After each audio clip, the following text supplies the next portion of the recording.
If you want your own website, something cool, you got to go to Squarespace, you guys. Squarespace includes hosting, analytics, 24/7 support. You can get a website. You can get a vlog.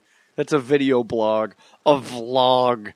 That's for almost showbiz people. Hey, have you seen my vlog? Well, maybe it would be cool if you use Squarespace. You get a free domain name when you sign up for a year. Start with clean, beautiful templates, and then easily customize it to look the way you want it to look, man. With responsive design, your website automatically scales to fit perfectly on every device. Every Squarespace template has its own customized mobile view, man. $8 a month for the standard plan. You might think to yourself, that's cool. $16 for their unlimited plan. $24 for the unlimited plan in an online store, man. $24 unlimited plan online store. You could sell merch. You could sell lozenges. It doesn't matter. It's yours, man. For a free trial, go to squarespace.com. And when you're ready to purchase, click enter an offer code under pricing at checkout. Use the offer code J6, J-A-Y-6 for 10% off. Did you hear those words? Free, 10%. That's cool, dude. J-A-Y-6, J-A-Y and the number 6. And you'll get your 10% off and a free trial. Or go to fakemustache.com and click on the Squarespace banner on the More Stories page. Squarespace. Everything you need to create an exceptional website. Put your name on it. Just put your name on it. That's all I say. Be a man or a woman. Put your name on it. Well, I'd like to hear about it, potheads. How the fuck you gonna know how to be great if you don't study greatness? Look at the game change. Donuts. If you want a battle, it's either that you will or you won't. You know, you're not a bad-looking man, Mr. Gals. But you are, Blanche. You are in that chair. There's something wrong with us. Something very, very wrong with us.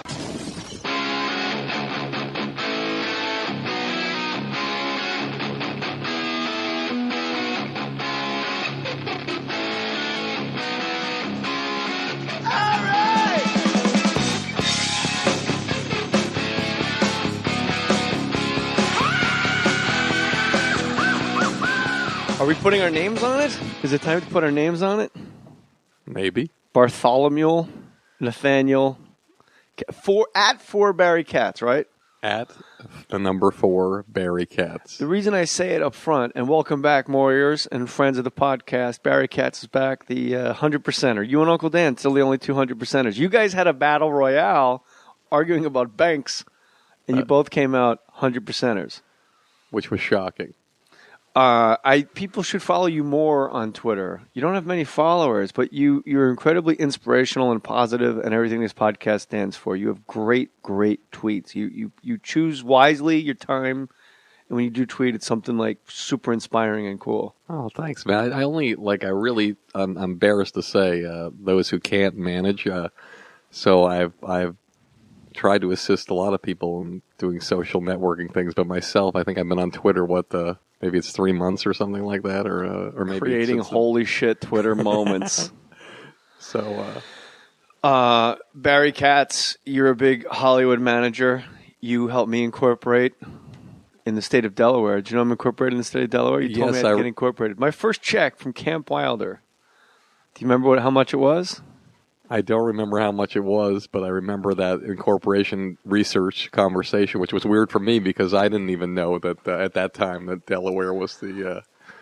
Maybe this is going to be edited out of the podcast for IRS states, reasons. No, I'm pretty sure the IRS would have sniffed it out in the last 26, 28 years. I get taxed 50%. What's the sniff out? 51? Jesus. Get off my back, Fed. I remember my first Camp Wilder check. You negotiated my deal with Ruth Ann Secunda for Camp Wilder. Me, Jerry O'Connell, Hilary Swank, Mary Page Keller, who was just on Mad Men for a while. And Tina Majorino. Jared Leto. A lot of people on this one sitcom that was on Friday nights. It was on Step by Step with Patrick Duffy and Suzanne Summers. Yep. And Urkel. It was a whole run. We were on the last. Anyway, real quick. And you, when we were doing my deal, you said, in my opinion, get as much money for the pilot as possible because these things never go to series. So I got like probably $100,000. It was huge at the time. It was In like 1990, I got 100 grand. I was 19 years. No, I was 20 years old, and somebody handed me a check for 100 grand. And you're like, these things never go to series. Get all the money you can for the pilot, and just don't worry about the episodic money. I think the word was rarely. Rarely. And then I was making I was making $10,000. Yeah, so but I could have made 50 for the pilot and 25 a week for 25 weeks. It wasn't 25 weeks, but yes. It was a full season. My feeling was that if you became a star, you'd be able to renegotiate easily, and then you would get everything you wanted. So why not get the money for the pilot at that point in time? You've never steered me wrong. This isn't about you steering me wrong. This is about no, but you did why make. You incorporate. You just reminded me that you did make $10,000 an episode, and that's probably the children today. The 5-year-old made $5,000 an episode. I said I'm making $5,000 more than a 5-year-old that comes in and goes, "Hi, Uncle Brody," and goes and picks their nose in a classroom. And then they have little people working for them. Oh my That's God. something people who are listening you may not know, but when you're doing half-hour sitcoms, if there are children, a lot of times you're working with little people in the rehearsals because children aren't allowed to. They have to go to school. They have to go to school, so the laws are very strict that you can only have a child for a certain number of hours. So you work many episodes with Brad Williams. We got Maddie. We got Maddie Boy on mics. You guys can stop. What did you do? Maddie's my snuffleupagus. Did you guys hear what Maddie said? My parents came to visit me on the set of Camp Wilder, and it was a rehearsal. They fly out from New Jersey. I fly in first class with what was left of my $10,000 check. And they're sitting in the bleachers at ABC out by Vermont, like the old ABC where they did the news. Yeah. And a soap opera. And all of a sudden, Jerry O'Connell comes downstairs, and two midgets, Brad Williams calls himself a midget. Midgets, I know they're little people. Still, one of them, still a friend of mine, Kathy, runs, and they go, "Uncle Brody, Uncle." These are 35-year-old midget women, grown women. And, like, my friend's over, and it's like a 60-year-old, like, dwarf, like, "How's it going, Uncle Brody?" And the two dwarfs, like, jump in Jerry O'Connell's arms. And he's holding, like, these are, like, 110-pound people. Most of it head. They weigh. And the long drive home. Now, why are both of you... This makes me bananas. What? But Barry puts his hand over his mouth, and you set your mic down. Because I cannot believe how politically incorrect you are. Brad Williams just lost a limbo contest because his head was too heavy. Have you seen the video? That's one man. One man can be... In a world. You don't think... When Chris Rock is on Oprah and she says, "Do not say the N-word," and he says niggerish, and she's like, "Chris, please," and whatever. There could be one person who's not saying the right thing. I said a midget with a huge, most of it head, and you just said that word. I didn't say the N-word. I said an extension of what was said by Chris Rock on Oprah. Right. I quoted Chris Rock. Here's my point. Dwarfs, grown-up dwarfs, are jumping in Jerry O'Connell's arm. He's 19 years old, and he's holding a 40-year-old woman in his arms, and she's going, "Uncle Brody, Uncle..." And they're not, like, good actors. They're doing a job. They're helping us out. They're stand-ins. "Uncle Brody, I did a really good job in my homework today. How is third grade?" He's talking to a 40-year-old lady. And then the drive home, then we finally get back to my apartment in the valley, the old And I just Academy want to Village. prep... And my parents go, "I just can't for the life of me figure out the situation with Jerry and his niece. I just can't figure it out." My dad is just absolutely flummoxed. And I go, "Oh, my God." And I laugh like a jackal. And I had to explain to them what you were trying to explain, is that when you work with children, the stand-ins are little people. Yeah, and I just want to preface what Jay's saying is these are actual professional stand-ins. It's not like little people can't be actors or can't be great actors or aren't. It's just that these people I don't think are people thought hired they for... pulled them off the street, cats. They were hired for, like, what is it, $53 a day? Any stand-in or anything like that is something like that. Or I don't know what the rate is for little people stand-ins, but it's probably the same as Listen, if I can make $5.30 off somebody... You'll do it? I will not do it. So my first check, $10,000. $10,000. I go to get they go, Thursdays is payday in the world. I didn't know that. I always worked like at diners and stuff. This is a great story. My check is for $2,500. I bought a Mustang. I bought a gold Rolex. I was acting like quite the swag, right? Yeah, because what happens is when people don't realize this, when you get into a certain tax bracket after not being in it, you're used to working at what was the job you had? Fryer tuck in. Tuck in. So you're used to your check having maybe 22% taxes taken out. But when you get... Yeah, not even. So so when you get 16, 18%. Yeah, so when you get to a certain level, then they're taking like 47%. No, it was 50, dude. No, it was 50. Oh, it was 50? It was 50 and fucking then, percent. And then the agent, sometimes when the check goes to them, sometimes they take out their check and sometimes they send the manager. And then by the time you get your check, it's like... but you and the agent... I'm not going to say what I want to say because apparently I've repeated it before. What? After you get the check, it's like it's $6 and a... Just say it. Just you be the... a bucket of chicken. I think you say niggerish. Can't believe you said that word. $6 and a Subway token and a bucket of chicken, man.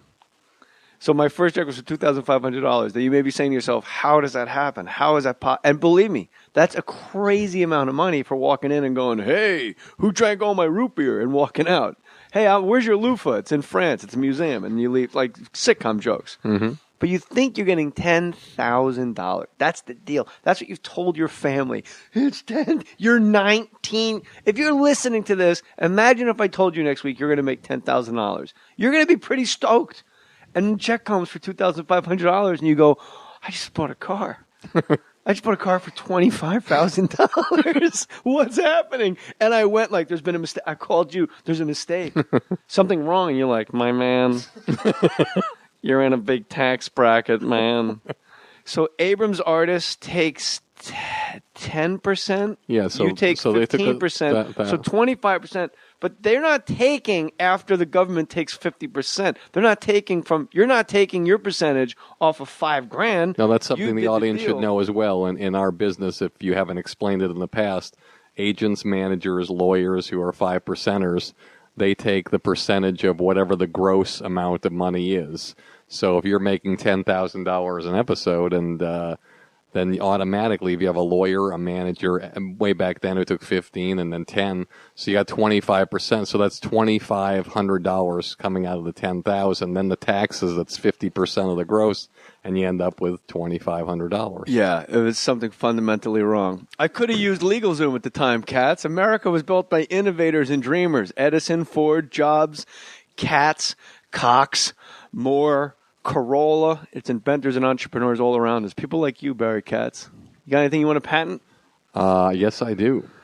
What is it? Oh, you can't say it unless you go to LegalZoom.com first. That's right. I can't say it unless I go to Legal. Apply for a patent. Secure your invention. LegalZoom.com. Register your trademark. Like Mohr Stories.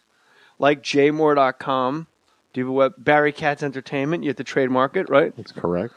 You do that at LegalZoom.com. They will take care of you from start to finish. They've already helped about 1 million businesses get started right. I'm started off in a good way. Katz is up and running with his big... we've got a big announcement for Barry Katz in a minute. Innovation with LegalZoom.com. And for a limited time, get a special price, you guys, on trademark, copyright, and patent applications by using the referral code MOHR, my last name, M-O-H-R, at checkout. You remember our old friend Finesse Mitchell? Yes. Got a divorce. He tricked her. Got a divorce. Got all the divorce paperwork on LegalZoom.com and just asked her to sign it. And she signed it. Wow. And he's like, he tricked her. And I just got an email from a guy that did something on LegalZoom, but I forget. Protect your creations. Launch your dream. LegalZoom.com. LegalZoom can provide self-help services at your specific direction. They can connect you to an attorney. They're not a law firm, but don't forget to use my last name, Mohr, as a referral code. LegalZoom.com. Do it, you guys. It's cool. And Barry Katz, very fun announcement we're going to make. Use the Amazon link. Go to jmohr.com. Click the Amazon banner. This is good stuff. JJ, after countless times hearing you say, do you take emails? Do you have a website for people to email you? Yes, advice? I do. I didn't know that. Yeah. What is it? They go into my website. It's contact@barrykatz.com. I never knew that, and I've known you since I was 18 years old. Well, I mean, it's just instead of emailing like me getting all these emails, I like to go through them in a different spot, and I get a lot of them. It's amazing. It's amazing since this podcast, and this is my 10th one with you. It's just... Is this the 10th? 10th one in a year and a half, and it's just been unbelievable, the responses. Go to jmohr.com, click the Amazon banner. You can save a little bit of money, you guys. Hey, JJ, after countless times hearing you say, it's the easiest way to support the show, and thinking that is easy, I should just do it, I, all capitals, finally used the Amazon link at jmohr.com. Bought my girlfriend a dog ear necklace for her birthday that tells her she's capable of accomplishing magnificent things. I know you appreciate having a strong, capable woman in your life, so I bought something that will support two people that make me laugh. So there it is. Love more stories. And can you do a full episode of Colin Quinn? Fucking amazing. Cheers, Jeff McKinnon. All right, Jeff. What am I supposed to say as Colin Quinn? Barry Katz. Why does a manager need a website? Since when does a manager need, like, hit me up on my hip, on my pager? God forbid we go to lunch once. That might be the worst Colin I've ever handed in my life. All right, but I still have the face. That's what's important. If you guys could see my face. Maybe you could see my face if we did Barry Katz and Jay Mohr doing Colin Quinn impressions. You told me about the YouTube experiment, right? Yes. America will let you know.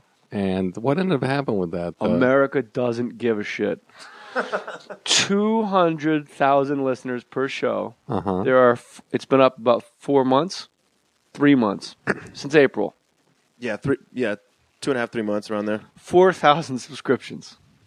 Okay, less than a half of 1%. All right, time out a second. How many views?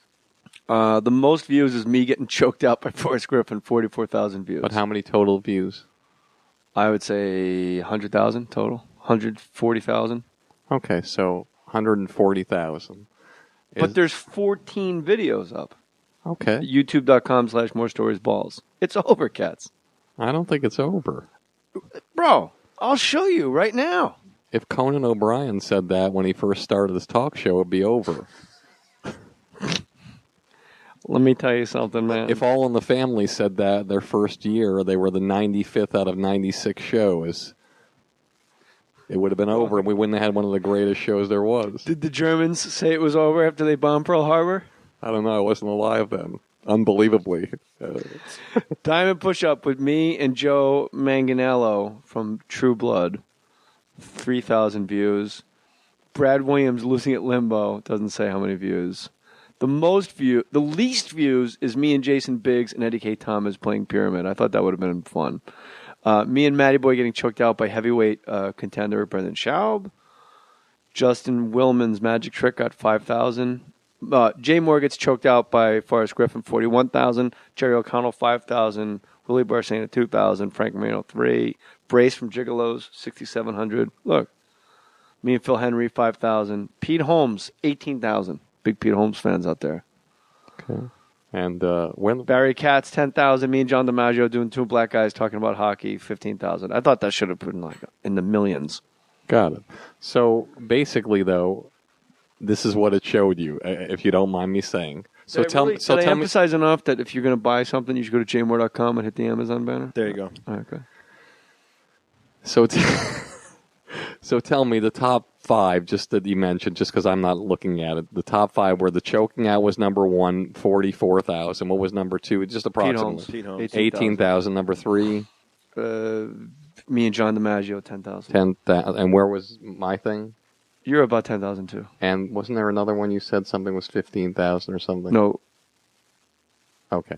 Whatever. We'll rewind the tape. But the bottom line is, and you've done how many of those? I don't know, Katz. 14. He said 14 already. Okay, sure. 14. Okay. Just guessing. So America did speak. The one thing that got 4 times more views than anything else you have up there was the holy shit moment of you getting choked out. Yeah, people thinking I'm dying. Okay, well the reason why people... I can't keep putting up video. This isn't Jackass 8.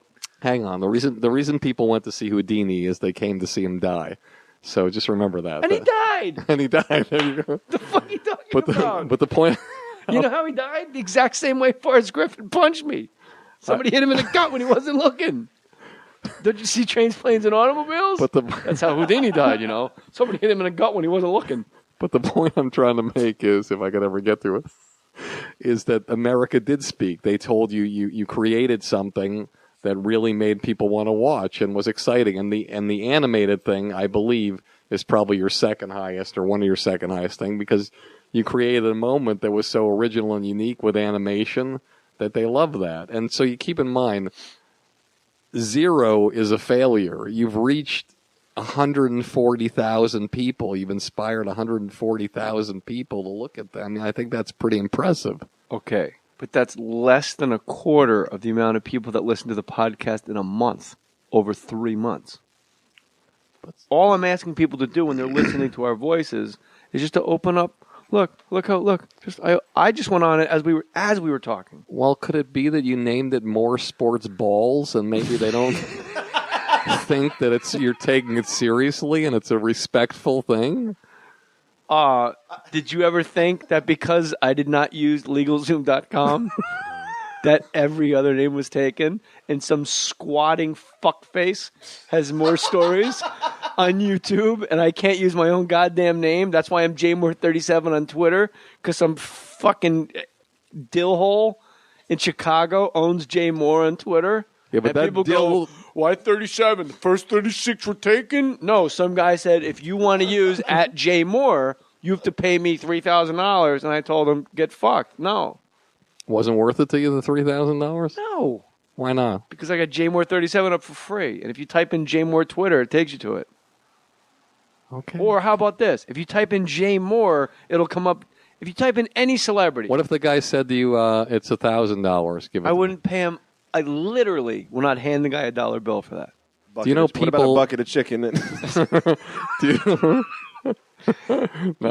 I don't want to be niggerish about it. This guy's like Stork from Animal House. He does one line. He just takes.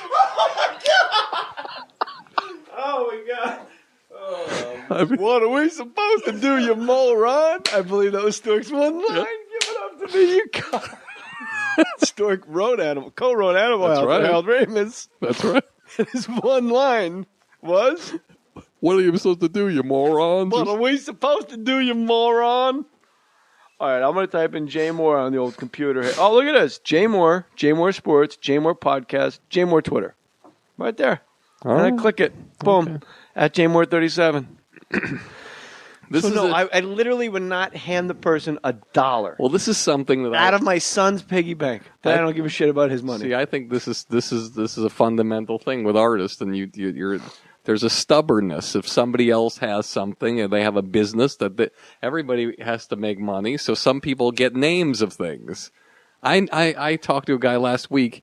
He registered like 3,000 names when in 1995. Every name of every celebrity, everything He's a like scumbag. that. Everything like that. He owns like a huge estate.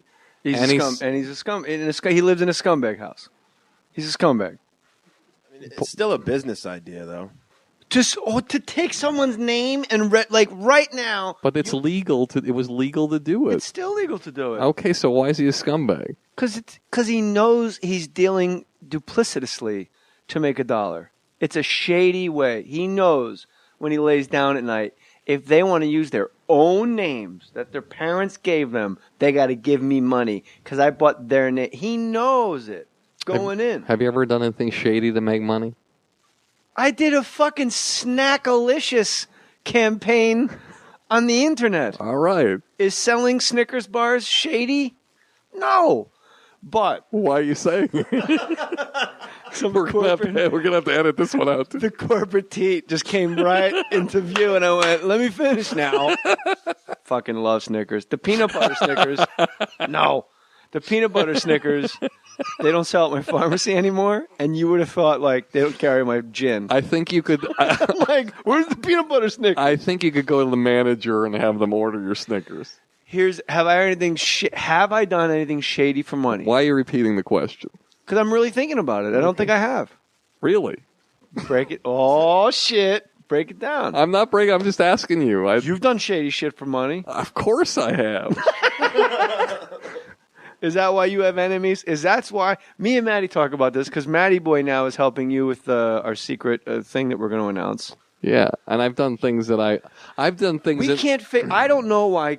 Like your name, people either go, "You still with Barry?" Great, or they go, or like other podcasts that we won't even say because we deal in positivity here. Even though I just call that guy a scumbag, but I was positive about it. other podcasts, your name will come up, and they'll just smash the shit out of you for like 10 minutes. And people tweet me and go, those people are smashing Barry Katz. And I tweet back, yeah, and right now Barry Katz is minding his own business. And then I stop. Remember what Buddy Hackett used to say? Never hold a grudge, because when you hold a grudge, the other guy's out dancing. Now, could you do it like Buddy? Never hold a grudge. Why not?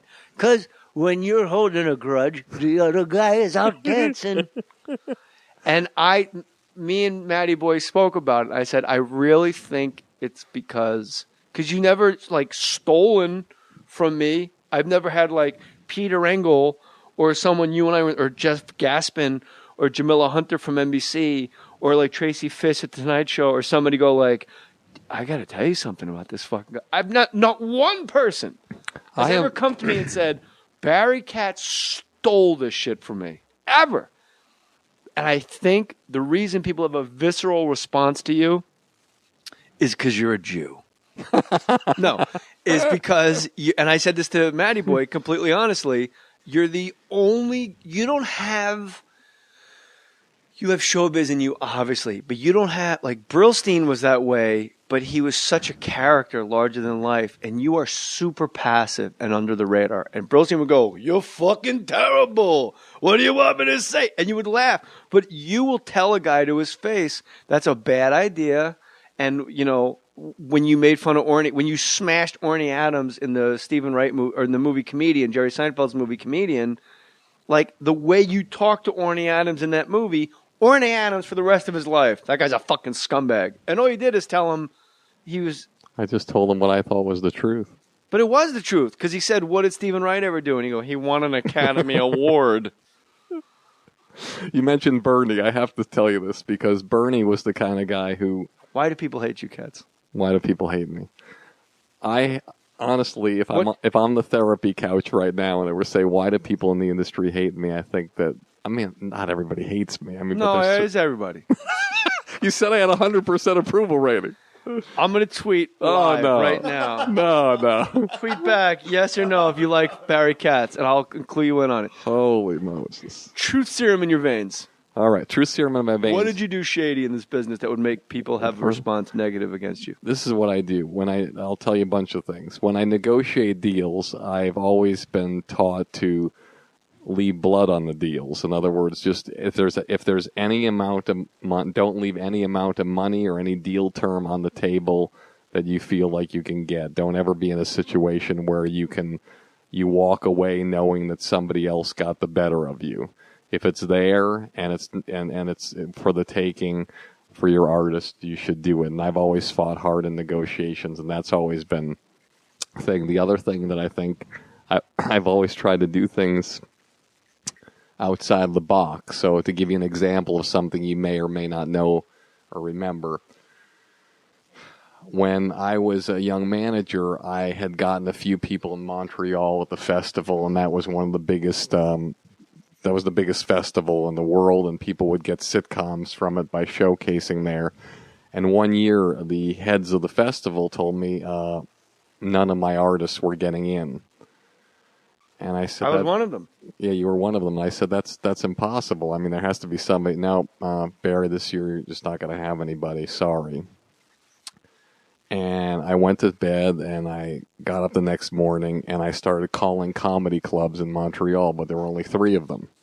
I called the Comedy Works to do a deal where I could bring my artist up there Friday, Saturday, and Sunday and take over the club. He said, no, I'm working with the festival. Called another comedy club. They were scared of the festival. And then I called this club called the Comedy Nest, which was run by a guy, the late Ernie Butler. He passed away. He's a wonderful man. But the name Comedy Nest was owned by the guy that you got off the phone with this week, so they had to pay a finder's fee.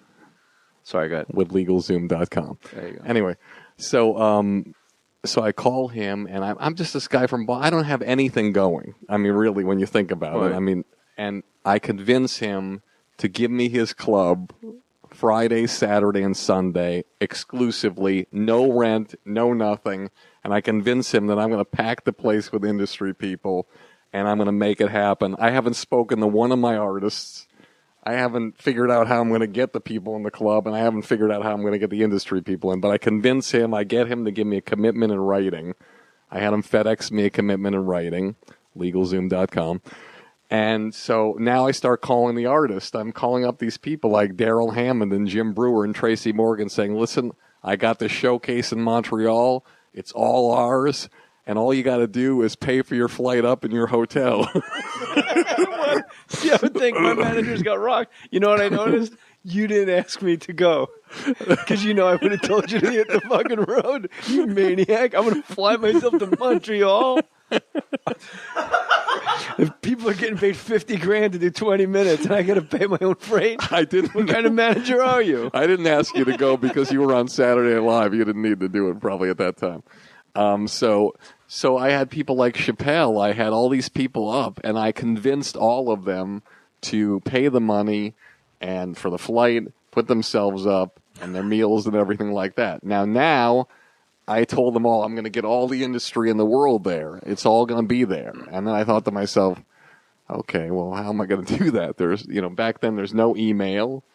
There's no, you have to either messenger something, you have to FedEx something, or you have to fax it, but then I thought to myself, wait, the Hollywood Reporter and Variety, they're really big.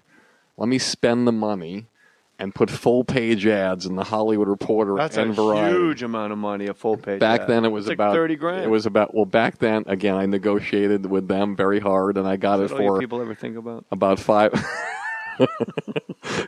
got it for about $5,000 each, and again, what? Yeah, because I. Where's my ad? No, sorry. Go ahead. then. I interrupt too much. So, is that what they're saying on the feed? Anyway. Since day one. So I do that, and I get the ads. So I'm like, okay, and it's these beautiful ads I design, because again, you have to bet on yourself, do it. But I put the ads out, but I still don't know if I'm going to get the industry people, and I'm worried about it. So then I pull all-nighters, and I start faxing to every industry person, inviting them to these shows. And unbelievable, then I started following up with calls, and because it was my money, my risk, all these people were counting on me. And I got 250 industry people to come to my shows Friday, Saturday, and Sunday.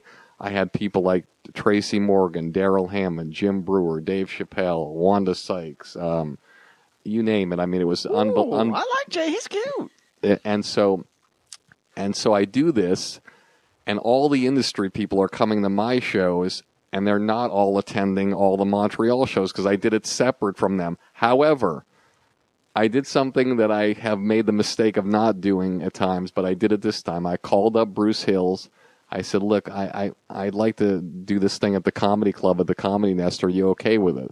And he said yes, because he would never believe that I could have the opportunity to do. He never thought that I could ever pull this off. I mean, right. He thought it'd be a joke, So I have all those people there in that year. I think it was 1993 or 4. And this is what happens. I get offers for 5 artists to do development deals. But before that, I get calls from the industry, like hundreds. And I mean, it was insane, the amount of calls to meet 12 of the artists or 11 of the artists. But 5 of them got deals. No one in Montreal that year got a development deal. I got 5. So all the representatives of the comics that were invited to Montreal now in perpetuity think you're a scumbag. I did something that took the emphasis away from the festival, took People the that emphasis were away from the invited. art. People that were invited. You crashed the party. I crashed the party, and I stole the party, and I brought it. And because of that, and I don't mean I stole the party, but I again, see, I don't have a problem with that. Using the thing of creating holy shit moments, I took something from nothing, sort of like this podcast when you started and there were 0 listeners, and now there's probably 16 million. I decided when somebody said no to me, I wasn't going to accept that, and I wasn't going to let these other people. I thought my artists could compete with these other artists and win. You're the best roster of anybody. But the Montreal said, no, Barry, you're young. You know what it was about your roster, Two Cats, then? You didn't have a single guy that could possibly have been labeled, quote, alternative. Correct. Your guys walked in and kicked audiences in the guts. There was no, I'm not going to say any names. You know exactly the type of people I'm talking about, where they're always so clever and they're trying to make like the other clients laugh in the back of the room. Brewer goes on stage. It's over. Jim- And Tracy, before he was fucking bananas with Incredible. like an IV drip coming out of his toe for his diabetes on a set of cop out. Like Tracy would go, fat Tracy, like it's over. And It like was Wanda, incredible. it was Wanda when she was married, when she was Wanda Sykes Hall. It's incredible. over. Incredible. And Daryl Hammond, it's over. Incredible. And Daryl Hammond, I remember, was stopped at the border because he had something that was on his record. Bahamian arrest for drug possession. And he spent would, time in jail. yeah, he smoked African babinja weed. I believe it was something a little lighter in color, but go ahead. Baby. So the point is that I respect the effort. yeah. So the sorry, What was that? sorry, I got a little sorry, Affleck. So again, so I do this. So there's all these industry people there. There's agents, there's managers, there's performers, and here I come in. And I make this thing happen. And the funniest thing, which no agent or manager saw, were the meetings. Now, this is where you come in, and you're going to remember this. And this is one of the greatest times of our life. This was crazy. Jay and I don't know if you guys know this, but we lived together in a house on Willow Glen next to another Rath, manager, Dave Rath, Doug Benson, Todd Glass, Alan Murray, Now, Todd Glass. Brian Posehn. They all lived All there. in one house. Now, Todd Glass, you'd think they all lived there. Todd Glass lived there, but we used to be on the balcony, and, we'd see this guy just walk out the front door with his back to us, stand on the side of the road with pee coming out, shake it off, walk back in the house, and we'd wonder, who is this guy?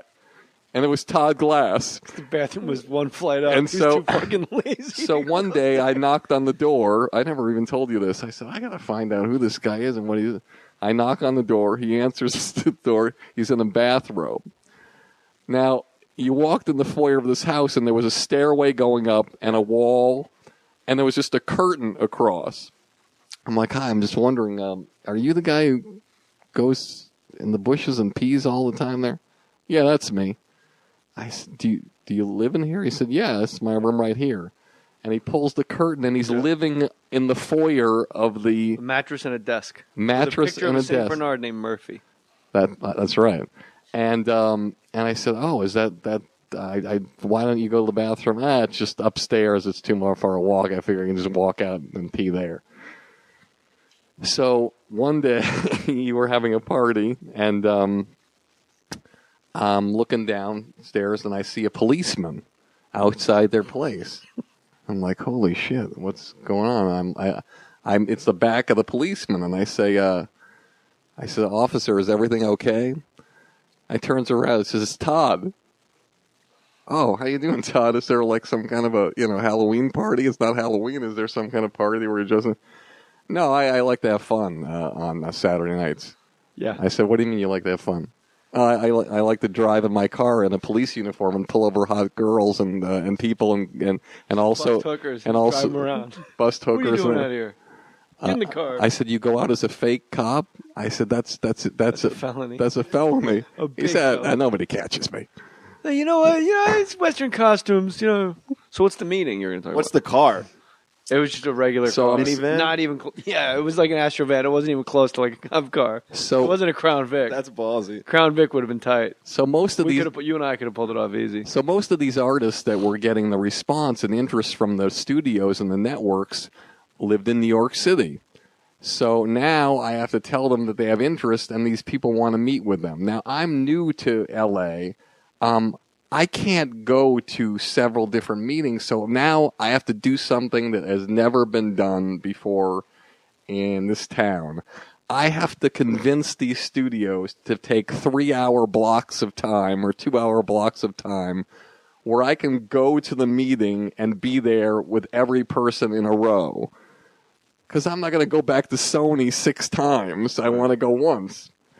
And so these people are coming out. They don't have a place to stay. So I say, thinking that, Jay wouldn't have a problem. I say, hey, you can crash with me. I remember Brewer on my couch for a week. So literally, I tortured this one poor day Jay comes home from New York or some trip or what SNL. He comes back. There's like 7 guys sleeping on the floor in his living room. It was like Royale Watkins. and all these people sitting. And he walks JB down. Smoove, JB Smoove. Brewer. And he just walks. All I hear is Brewer going, "Shut up!" And they're yelling, "Shut up!" back and forth. And all of a sudden, Jay just snaps and he says, "Get out! Get the fuck out of my house, all of you! Tony Woods, you too! Oh yeah, Get the fuck out!" Oh, what's wrong, Shorty?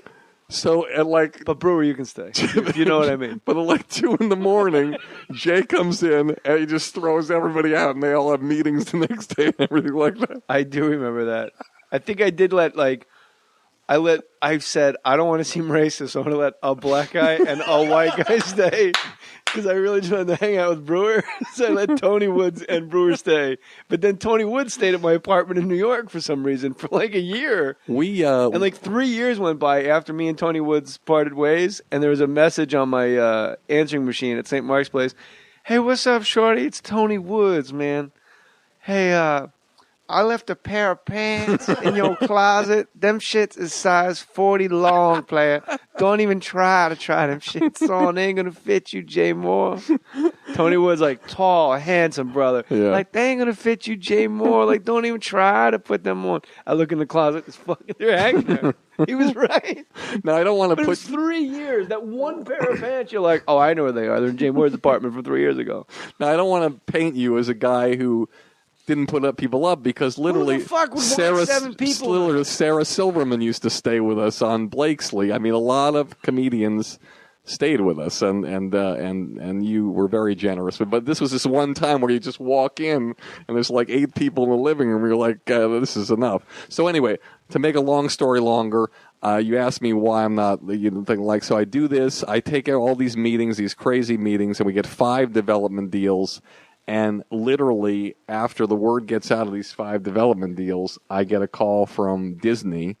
They want to do like a 4-year executive producer deal with me to bring talent and develop shows. And I never and they said that we want you to come. We'll fly you out first class. We want to show you what we're going to do for you because, again, the appearance, like other studios and people were interested in me when maybe they weren't so much. And they gave me, they said, "Listen, we want you bad. Let me show you where you're going to be." They gave me the top floor of that building across from the studio, the 2600 building, this corner office and this whole, like a quarter of the floor. They gave me my own assistant, all the food and beverages, everything. They paid for everything. But shouldn't you have reimbursed the comics' flights? How can I reimburse 18 comics' flights and then also... Don't you think they want a corner office at Disney too? You got passive income well into $30,000 a month at this point. No. Yeah. Whoa. Hold on a minute. Corner office, the entire top floor, an assistant. I would say that's about $30,000 a month, right? Well, that's what you would say, but that's not correct. Let's say it's let's say it's $10,000 a month, which is absurd because there's no. It's $10,000 a month. It's the top floor across from the 2600 building. I remember sitting down at the desk and opening up the desk. God, this office is so cool. I opened up the desk. There's all these 8x10s of Sinbad. I took over Sinbad's office. All right, so I'm going to go back to $20,000 a month. I love Sinbad. It's awesome. So, all right, so now we're getting... Did a special. We're getting deeper into this. So why people may have resentments. Those comics that had to pay for their own freight to go to Montreal... Yes. They come visit you. You got this big giant ass office. They're still out $600 from Montreal. They didn't get a deal. You got deals for 5 guys. But 5 of them got a deal. 6 of them didn't, and they're visiting you on their own dime, and they see you living high in the hog, and they see a fucking Homeboys in Outer Space poster that you got 2 clients on, and they're like, "Well, where's the kickback, bro? Remember when you asked me to come to Montreal to help you out, and we were going to take the world by storm? You took the world by storm, and I'm playing Uncle Sputchy's Chuckle Hut in Levittown, Long Island." Well, maybe I created the opportunity for them, and maybe that's what happened. But maybe that's why you're right. Maybe that's why people are. But here's the next thing that I did. Right, you glossed right over that, didn't you? Well, this is slightly, but this is going to get to it. This is going to get... That's because none of them... I feel like Reagan at the Iran-Contra hearings. I don't recall. But this is the next thing that people took, I think... This person, Good Barry, writes, Barry Katz is the head nigga in charge. Hashtag HNIC. I can't believe you said the N-word again. That's what he wrote. Get a helmet. Yes. Great stories and keeps JJ on track. Also, I should let you finish that if that's what he said. But a lot of people are hashtagging no biting man. Hell yeah, honest and inspirational. No biting man.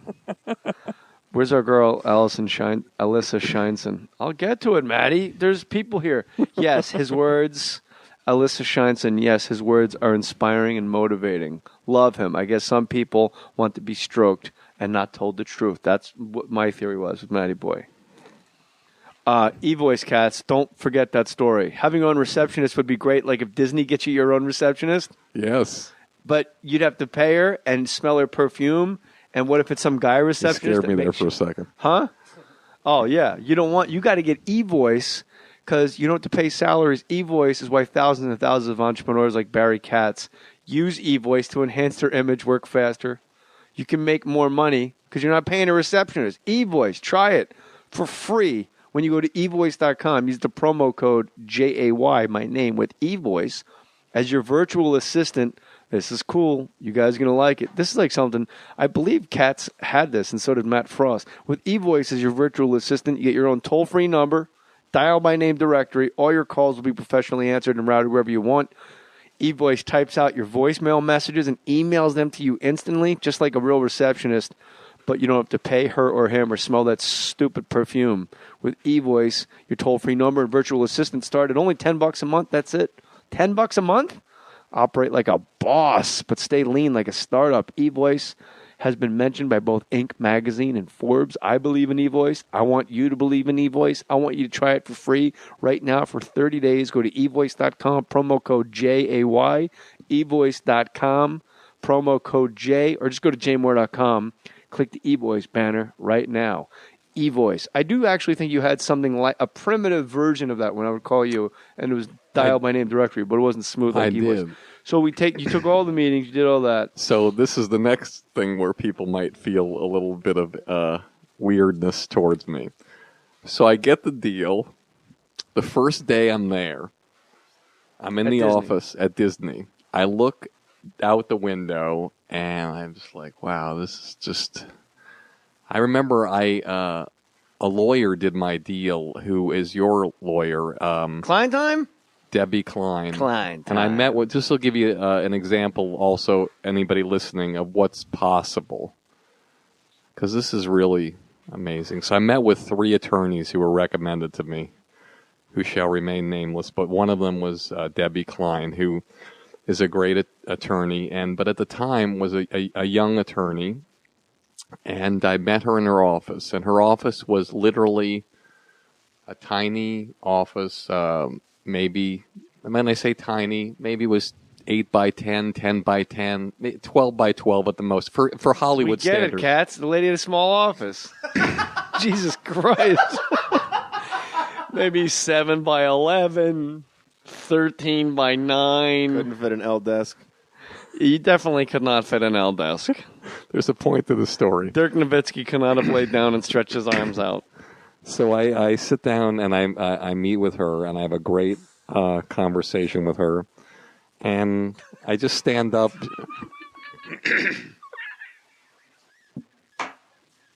I can't take the laughter here. I feel like Freddie Prinze Jr.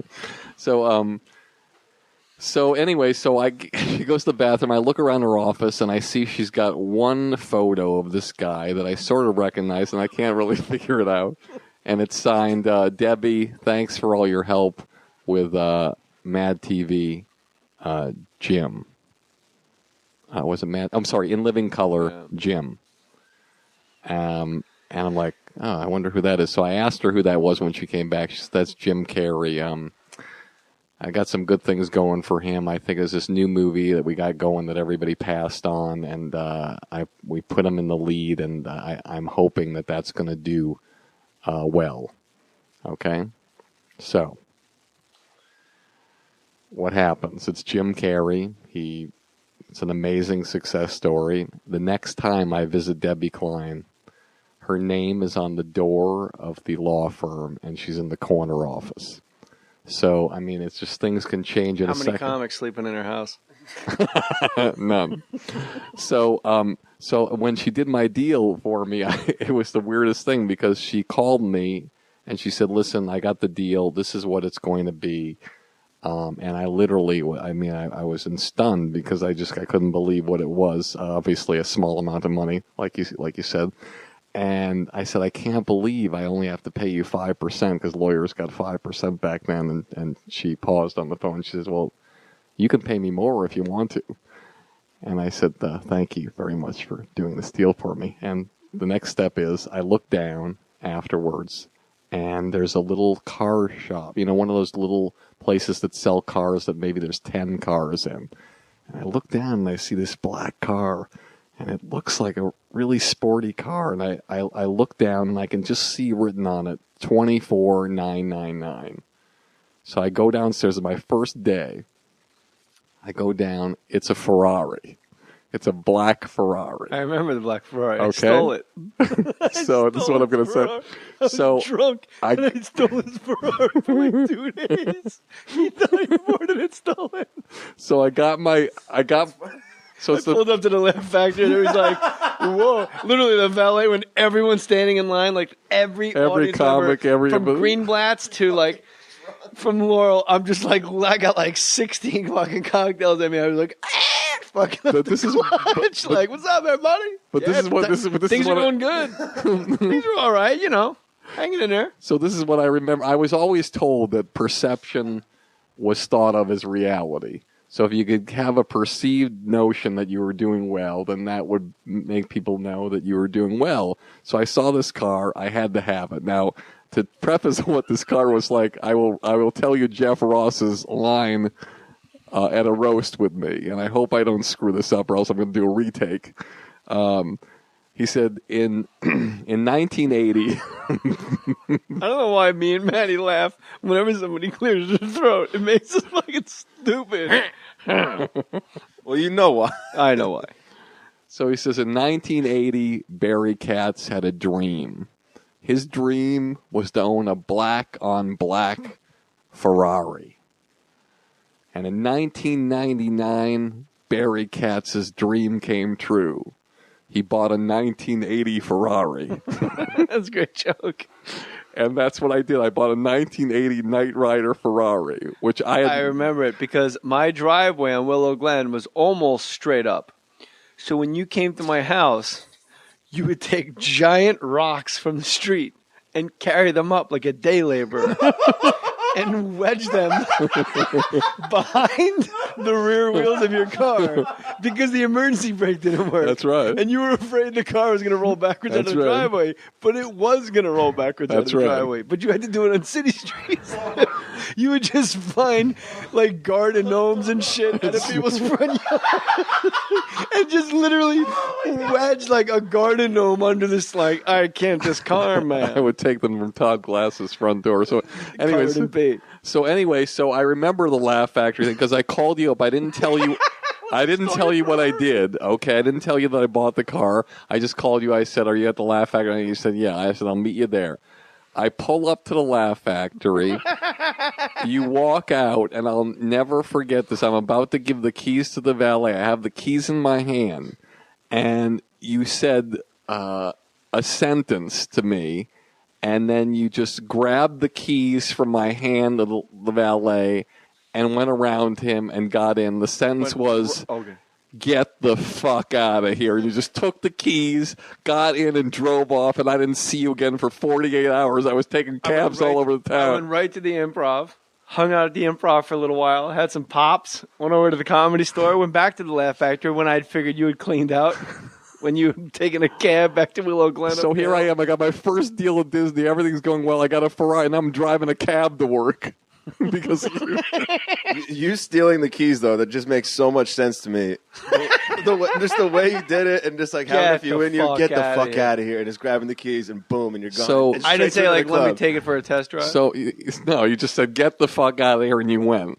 So that's another reason. Like when you pull up to the Laugh Factory in a Ferrari, when nobody even knows you exist in the business, and you just come and you have a deal, and then the Montreal thing.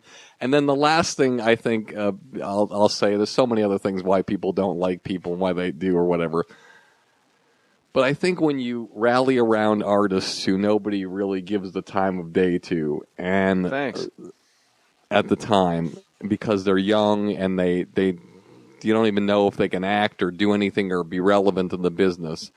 And those people that you manage, they leapfrog over people who've been doing comedy and stuff for 10, 15 years, and all of a sudden there's a guy on a sitcom that's 19 years old that you see at Catch a Rising Star doing an open mic night, and now he's getting $100,000 for a pilot, and then you have people who shall remain nameless, managers who represent artists themselves who are like, how many times do you think an artist has said it's not his time? Oh, yeah. It's a big Boston thing back in the day. Yeah, it's my time. It's not his time. And so that can... There are comics, old school guys, that think how old you are is directly related to your level of success. It's true, and it's like, and that's the thing about, for stand-ups who are listening, the hardest thing to accept is this, okay? Picture this conversation, if you will. You're Louis C.K. when I first start representing you, and I'm myself, obviously. We're doing You've been fired by the greatest. Yes, I have. Chappelle. Why do you talk about repeating? I'm the only one. This guy's like you're not the only one. This guy's a repeater. He repeats all the bad stuff about me, trying to get that negative thing going. No. Katz, look, you want me to read the tweets back? He did just say that he does have nice things. He only has nice things to say about you when me and him talk about you, and that's true. But when I'm in front of him, it's recapping everybody that I've... Now I know why people don't like me. This is supposed to be... We're going to get to that next podcast. Maybe... go ahead. I want you to finish your thing because I was going to make an announcement. Don't make the announcement yet, but you lost my train of thought. That's not my concern. What was I just talking about? Another reason people hate you. No, but you and Louis C.K. Yeah. Okay, so we're doing a little role play here, everybody. Okay, I'll be Louis. You're Louis. I'm a fucking guy, and I'm sitting here on my ass with feet and fucking shit. And Sarah Palin's fucking shit in her fucking ass, and her face is fucking filled with fucking baby's shit cock. Okay, Louis, I want to talk to you about something. I have some good news, and I have some bad news for you. Fucking AIDS, just sitting here with fucking dog shit and fucking cock, my fucking jeans and my fucking hands and fingers. Louis, attached to fucking arms and freckles and shit. And Louis, focus. Fucking running 5 months for this. This is my Focus. I have good news and bad news for you. All right. Which one do I want first? I want the good news first. All right. The good news is, Louis, you're going to be writing, creating, starring, executive producing, directing, editing, doing the music for your own show. And you're going to win 2 Emmy Awards, and you're going to be the most revered comedian in the world. Said this to Louis C.K. No, we're doing a role play here. Oh. I was like, holy shit, Katz. Imagine this if you're an artist, okay? All right, that's amazing. What's the bad news? The bad news is... the listener needs to know. Katz with his thumb is letting me know if I should be saying good news or bad news. He goes, all right, Louis, I got good news and bad news. And Barry goes like with a big hop, but he's saying up. Instead of good news, he's doing a thumbs up over his head, and he's mouthing the word up. So I go, okay, I'll do the good news. And you're going to win 2 Emmys. Down, man, down. That's why we're fucking... Well, how do you symbolize good and bad if you're on the radio or on a podcast? What would you do? I don't know. It's not my story. All right, now we got to do the story over again. We should just go with the... So Louis, I got some good... I'm going to ask you. You asked me for the good news first. I got some good news. I got some bad news. Yeah, so let's start the story again. No, come on. All right, so what's the bad you're going to say? All right, so the good news is I'm going to win 2 Emmys. I'm going to write, direct, do the music, and compose, and I'm going to be a star of it. And what's the bad news? The bad news is it's going to happen 28 years from today. Wow. So that's the thing about artists, which they don't realize, is that there's this thing that happens that there's never... I defy you to name one stand-up comic that has a show that went to syndication and half-hour comedy that's been doing comedy less than 10 years. Roseanne. Roseanne wasn't doing comedy 10 years? Probably not. She's from Utah. Who the fuck does comedy in Utah? Let's assume that's true. You're gonna fight? Look, motherfucker. Let's assume that's true. What year did her sitcom get on? A long time ago.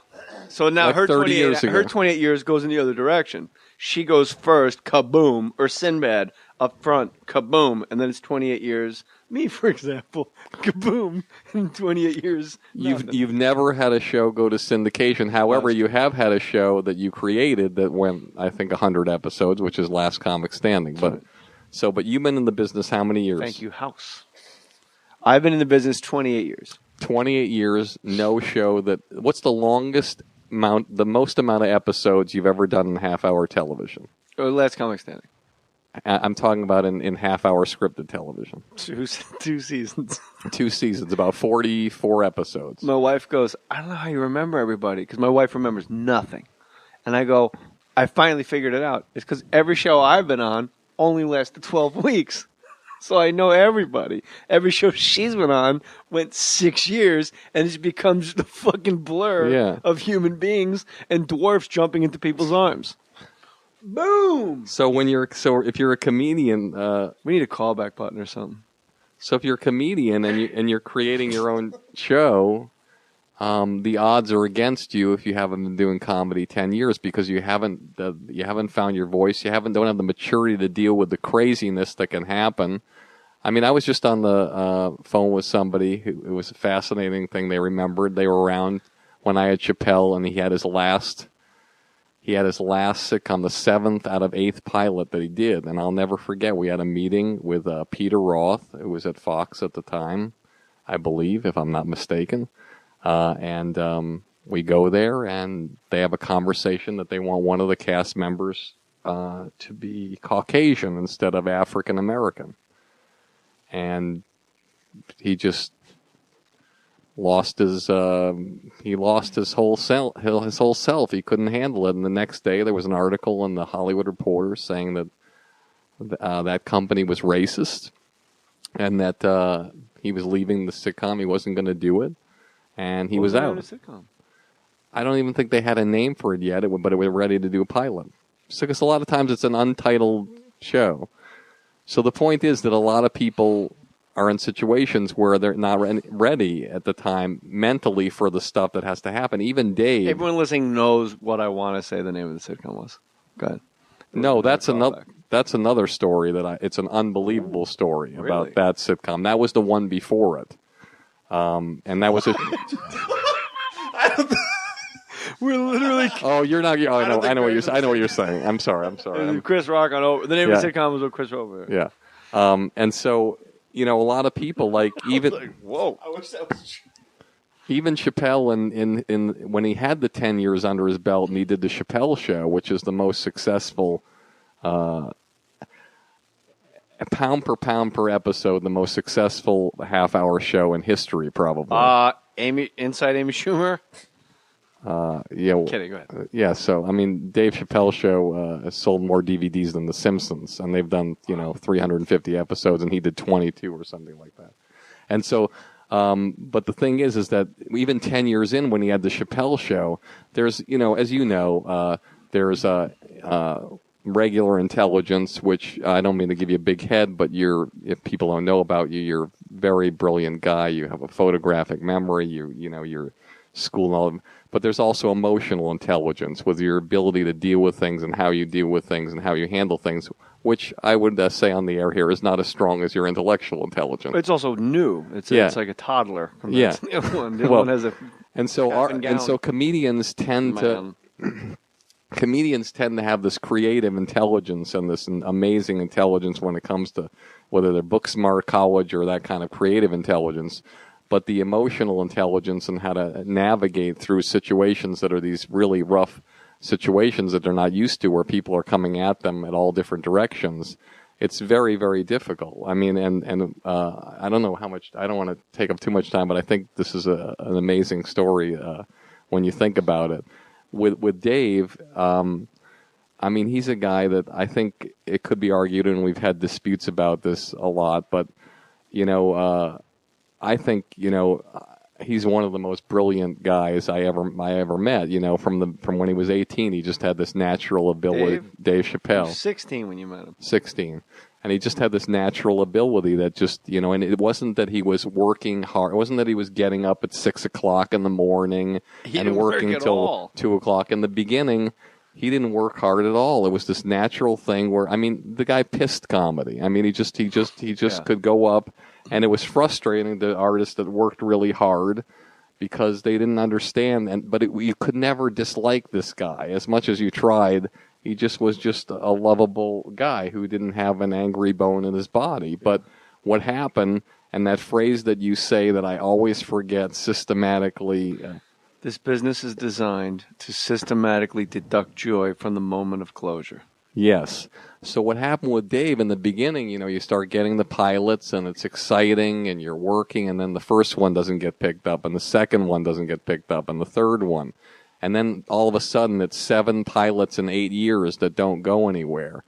And then you do a pilot with your best friend Jim Brewer, and then just when it's about to air and there's full page ads in TV Guide, you get the call saying they're firing Jim Brewer and they're retooling the show and it's not going to air. And so all these things keep happening where you keep taking punches in the face, and then with the Chappelle you start losing trust and you start losing faith. And your emotional intelligence, your instincts tell you, I don't trust anybody. I'm going to get fucked. It's going to happen again.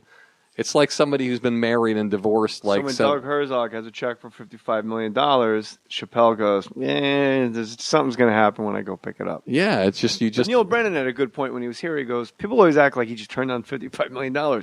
He had 10. It wasn't like he had $0 and went, man, fuck it, I'm going to be a pauper. Yeah, he had 10. But after taxes and commission, he only had $2.5 million. Oh, cats! Dun, dun, dun, dun, dun.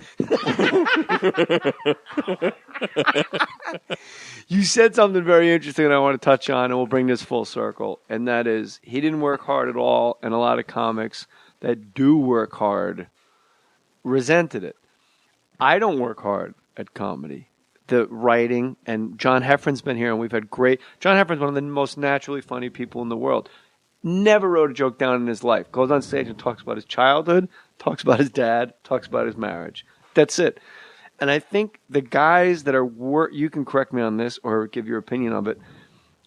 I think the guys that are quote unquote working really hard at comedy, that doesn't seem right to me. I think when you are like Chappelle. And I'm not putting myself in Chappelle's category as a comedian. Calm the fuck down, everybody. I'm saying add the approach. Wake me up. Tell me I'm doing a show at Oberlin College. It's at 9 o'clock. And just drive me there. I'll go on stage and we'll just do an hour. And that's how I am. That's how Brewer is. That's how Chappelle is. Like the guys that you and I, you know, those guys, Red Johnny the Round Guy, like those, Nick DiPaolo, he doesn't give a fuck. Just show him a stage. It's over. Well, this is what I think comics that are working hard, sitting and writing and matching and doing this and making it tactile and making it typey and, you know, Excel spreadsheet. I think working hard in comedy has to have a different definition. And I think working hard in comedy is showing up and showing up and showing up and showing up. I used to drive to Buffalo for $50, and I knew I was losing $100, but I knew that I was on stage in Buffalo, and I was going to dominate. Whoever I was opening for, I'm killing them. It's over. It's going to be a very uncomfortable drive home with me driving as headliner from Manhattan. And I've had opening acts that I've offered. Billy Hayes as my witness. I was doing Magoobies in Baltimore. It's a really cool new place in Baltimore. I said, hey, so-and-so, who, by the way, has been doing comedy like 3-4 years. Pretty good full-time job, though. Very funny kid, opened for me a couple times. I said, I'll tell you what. I'll give you $200 to open for me at Magoobies. But I really don't need an opener. I really just need a ride. I was very honest. And he goes, sure. I go, but I'm just going to hand you $200. That's the deal. I'm just telling you that. Because I don't have an opening act. I could just go and do it, and they'll get a local guy. He goes, sure, because Billy could have just taken me. And this kid had been opening for me. He calls his agent. What do you think his agent says? It's not enough money. Yep. Kid calls me back and said, what about tolls? That's what he asked me. Fucking tolls. Now, the listener may say, it's a fair question. You got to understand, this could open for me for about 10 days when I was at different places on the East Coast. I don't want to say names of places. Even if he hadn't opened for you. I don't want people to do the math and figure out who he is because he's a sweetheart. Yeah. But this kid never went in his pocket in New Brunswick, in Long Island, in Manhattan, never paid for a meal, never paid for a drink, never paid for a Starbucks. It's Billy Hayes and me, La Machine, a cock, me and Billy and this kid laughing and laughing. Maybe I put way too much import on the fraternal community because I was raised like veal by Buddy Hackett and Bob Newhart, who told me that this is a brotherhood and it's the smallest club aside from Living Presidents, and that is headlining comics out there having a gas. Guys like Gaffigan, Briar Regan, me, guys that are playing theaters. And this kid called me back and said, what about tolls? That isn't doing the work. The work is, look, I'm not asking a guy to drive me to fucking Baltimore. I'll take a train to Baltimore. I don't give a shit. You know that. And I just want you to know. This is $11. That was the deal breaker. This kid, that was 2 years ago. Don't you think this kid would be headlining Magoobies on slow weekends had he just gone down with me? Don't I always say, look at my opening acts. Ralphie May, Nick Swartzen, Dr. Ken Jeong, Hangover, and from The Hangover, Tom Segura. Used to represent him too. Bert Kreischer, and now Sickler.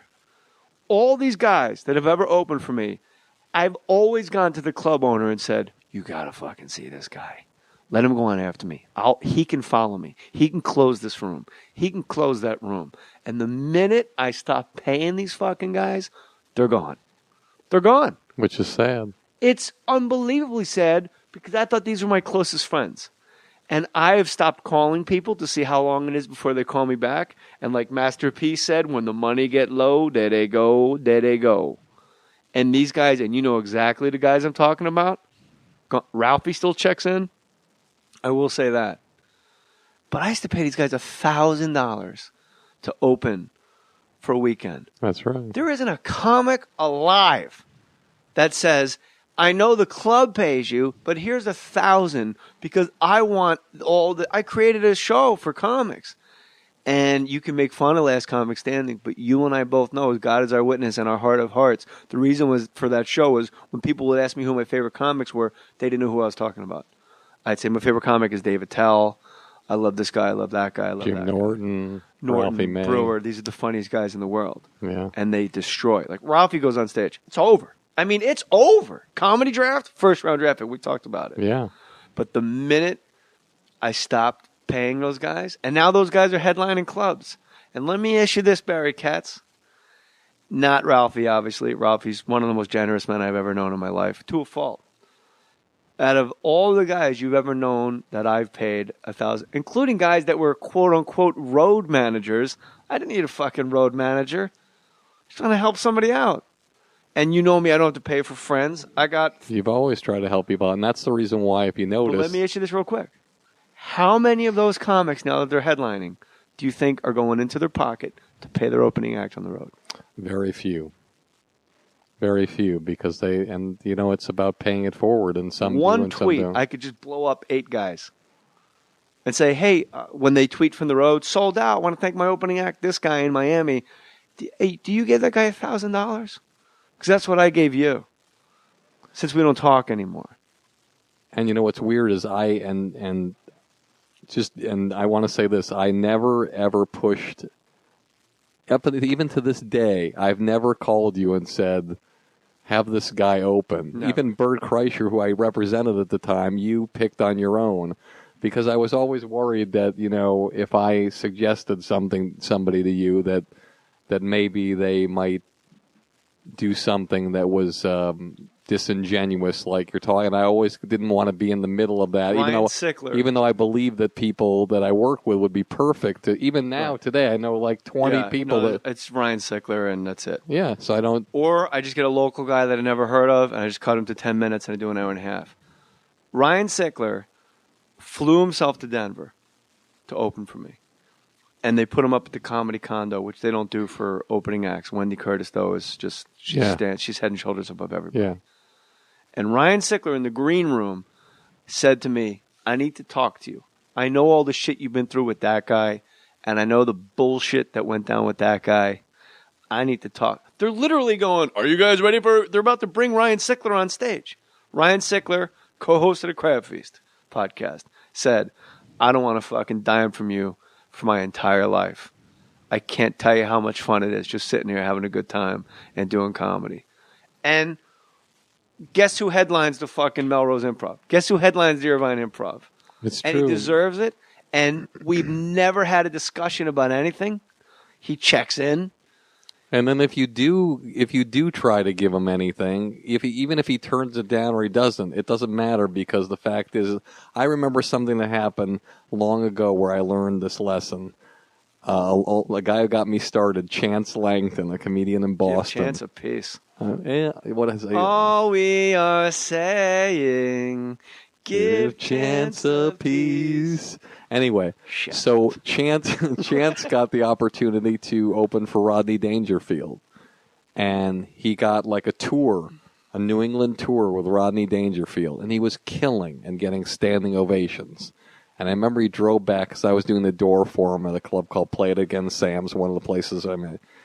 And he came back to me and he said, look at this, Barry. And he showed me a check. And it was like for like $100 or something inconsequential like that. Can you believe it? This guy's making millions of dollars. They gave me a check for $100. I'm going to talk to him about this. And I said, Chance, don't talk to him about it. Just take the gigs. This is your infomercial to the world that you're there, you've arrived, and you're doing it. He talked to Rodney, never did another date. Never got another date. Hey, I'm giving you...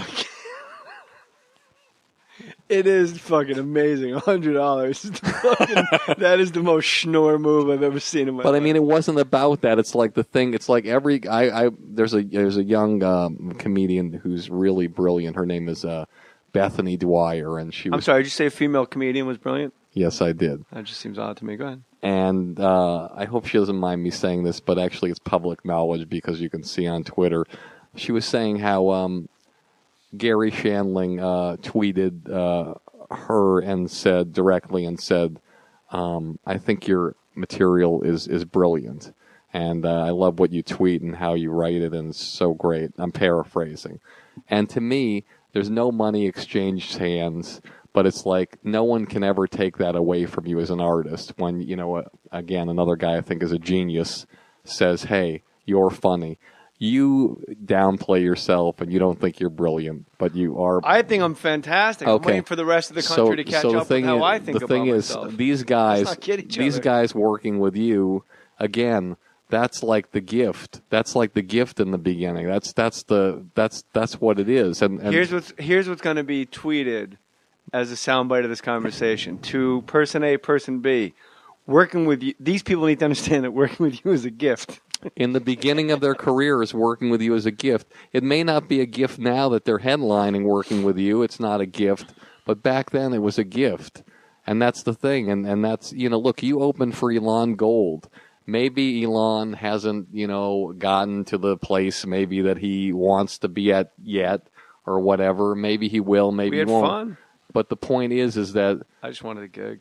You got a gig, but... That's the work I'm talking about. I didn't want to open for fucking Elon Gold at some girl college in Pennsylvania, but that's the work. But you did the work, but now you're not doing the work as a stand-up, and you said I could dispute what you're saying, and I'm going to dispute what you're saying. I'm doing more work now as a stand-up than I did the last time we spoke, and the time before that, and the time before that. I have a full-time job. Mohr Sports Radio Show. I know. FoxSportsRadio.com.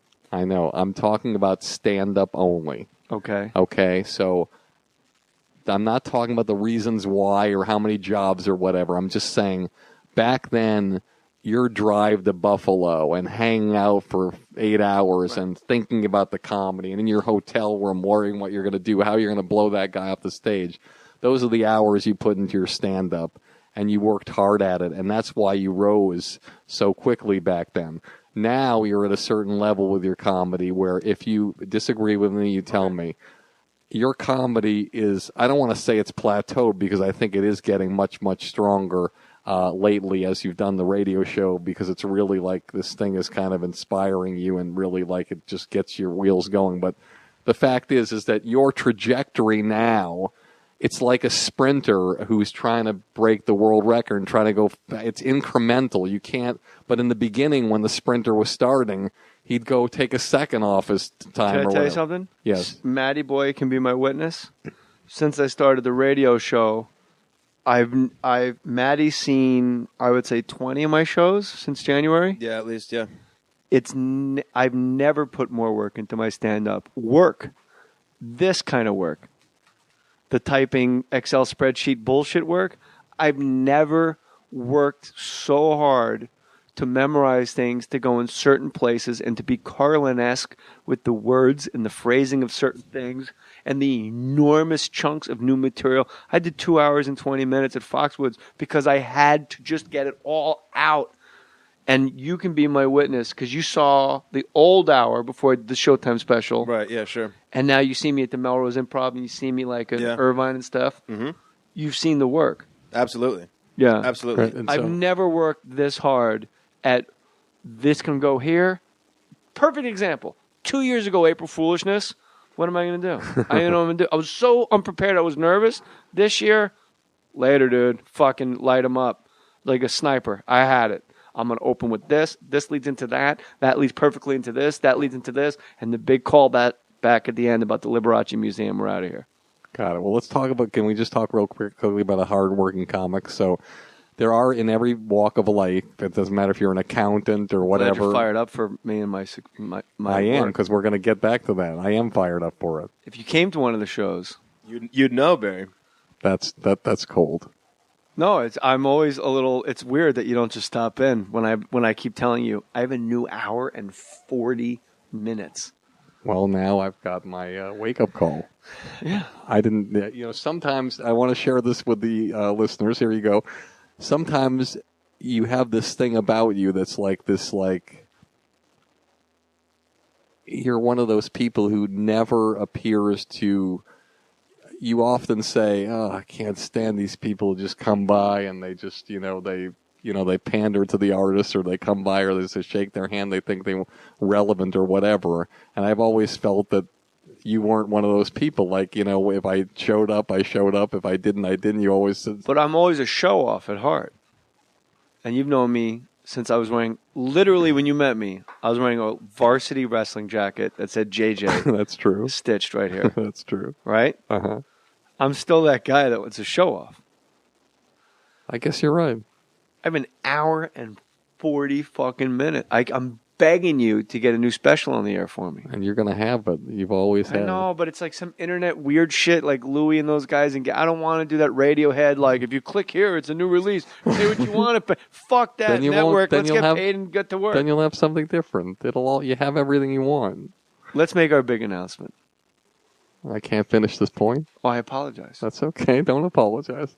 So the thing is, there's people in every walk of life that don't work hard, and they get and they rise above us, and they take jobs from us, and they do things that you can't believe. There's people, you go into a bookstore and you see a best-selling author, and you're like, I never heard that name before, and they're making millions of dollars. Or you might be, Herb from accounting, and you've been working in a firm for 15 years. That's one of the and all of a sudden, the guy who comes in 5 years in takes a job ahead of you or whatever, and it doesn't seem like he's working as hard.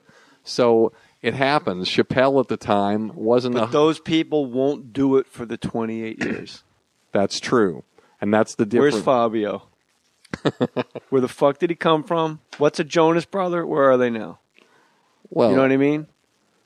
You got to do Malcolm Gladwell's 10,000 hours. Michael Jordan, all the natural talent in the world, was the first. Larry Bird, most natural talent in the world. First guy in the gym, had a key to the fucking gym, 100 free throws in a row. If he clanked number 98, he started back at 0. That's right. When no one was looking. That's why he's in the Hall of Fame. That's why he's in the Hall of Fame. So all those people that can come and snatch a job, and they come out of nowhere and they sell $1 million of books or whatever, and they're friends of somebody else that's on a show. Like you know what? Keep it positive.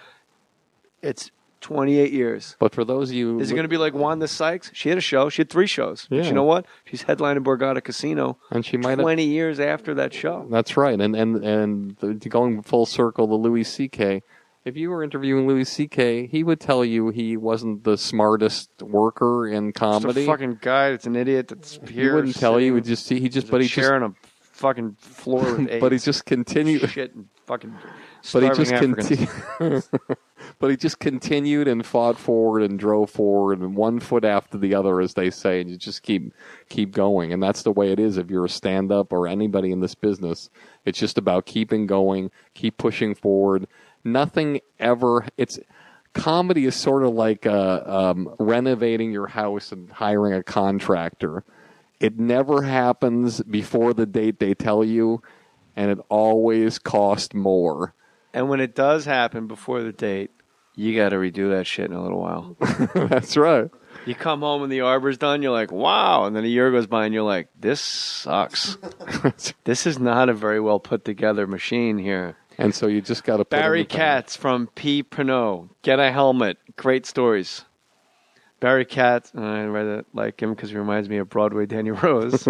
He's the best, Joe. Barry Katz is the man. Number 41, Dallas Mavericks. And nobody's going to bash 4 Barry Katz in public. Maybe Jim Brewer would. Interesting. That's what this person says. Jim Brewer, and I don't know what it is. Looks at wrestling kids. No biting, man. Katz is the best guest ever. I'm going to let you get to that real quick. Jay Holland Mohr. There was no one like Barry Katz. They broke the mold with that one. He should teach a class. Funny that should be said. July 15th? July 15th. Barry Katz, under the tutelage of Matty Boy, who will be producing Barry Katz's own podcast right here on Fake Mustache Studios. Oh, shit. Twitter just broke. What? Blow it up, partner. At The Real Hey Matty. At 4 Barry Katz. You are going to do your own podcast. It's called Industry Standard with Barry Katz. All because of you. No, man. And it's just, I thought to myself, there's no manager, producer person doing anything with that side of the business. And I thought to myself, there's so many people on the other side of the camera that have inspired millions of people. Showrunners, show writers, staff writers. That's right. And I'm not going back to the Brewer thing because it doesn't matter, because you and I are 2 people sitting in a room that can, with truth serum in our veins, would say, Jim Brewer, upper 1% of the funniest people that have ever walked the planet. Incredible. I don't know anybody that's made me laugh harder in more different ways and never has laid an egg on me as far as comedy goes than Jim Brewer. And I know you don't have a bad thing to say about Jim Brewer. Never. So when those of you wondering, listening, they never got back to the Jim Brewer. There's nothing to get back to. Jim Brewer can say whatever the fuck he wants because Barry Katz and Jay Mohr say Jim Brewer is one of the greatest goddamn comedians to ever walk the planet. Love him. Barry Katz podcast, Industry Standard, starts July 15th. You're going to want to follow him on Twitter so he can make his cool announcements. For Barry Katz, Matty Boy's The Real Hey Matty. And I put this young stallion, the Italian stallion, little Matty Boy, with his Johnny Depp mustache in charge. I just handed him the reins. I couldn't be happier. All right, here's one. Ready? Hey, without at 4 Barry Katz, who knows where I would even be today? That tweet was sent from Pat O'Brien's chair. Wow. Pat O'Brien's chair is a Twitter account. Wow. Hashtag garage sale. So that must have been your old chair that you sold to Pat. No? Good, maybe. And before that, it was Sinbad's. There you go. Doesn't the Twitter name for Barry Katz ring the bell for narcissist? That doesn't even make sense. It would be narcissism, I believe. And is Barry Katz taken? Maybe that scumbag that lives in the mansion owns your name on Twitter.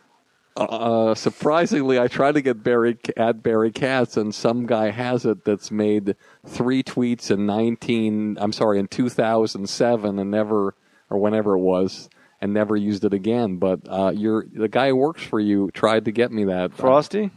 No, it was a guy who did your podcast on the radio station, but he said it was difficult getting it, but he's still working on it. Well, what were the 2 tweets? I don't even remember. It's always something like, I'm gay. I have no more hair. Because there's been like... And at the time... the real Jay Mohr. Like, I'm dying of AIDS. I wish it was I just killed Smokey, and it's just some guy burying cats. just two cats that he had, and he created the account just to kill cats. How does it feel knowing that this will be the most edited podcast of all time? No, this won't be edited at all. No, yeah. You don't cut any of this out? No. People listen to all this banter? Yeah, we went very long because this is the longest one we've had in a while. They'll listen to this long thing. They love you, cats. That's and we crazy. said special announcement. People drive to jobs they don't like. And this is how they get through their days. They podcast. Guys email me all the time. I work at a factory at night. I drive home at 4 o'clock in the morning. Thanks. Before we sign off, I wanted to ask you a question about Virgo. So, you've done a ton of episodes of this show, and you've gotten a ton of emails and tweets and things like that, and there's been things that have happened within the podcast. Tell me something that, stands out to you as the most inspirational thing that anybody's sent you or anybody's reached out to you that blew you away, that you never could have imagined would happen since you started this. Mostly it's about addiction and panic attacks and depression. People email me and say, I didn't think I could do it, and I tried it because you and Mike Catherwood talked about it, you and Matty Boy talked about it, you and somebody else talked about it, Steve-O was on, talked about it. I get a lot of emails from people saying, how do I quit drinking on jmohr.com? And I go, just stop. Go to meetings. Get numbers. Just make that your new bar. Just dive head first. And then I'll forget about it. But I got one from a guy. I drive C-140, some type of plane. He flies them out of Afghanistan. It's troop transport planes, big giant planes. And when they clear Afghani airspace, they put on my podcast. And It makes them feel like they're at home.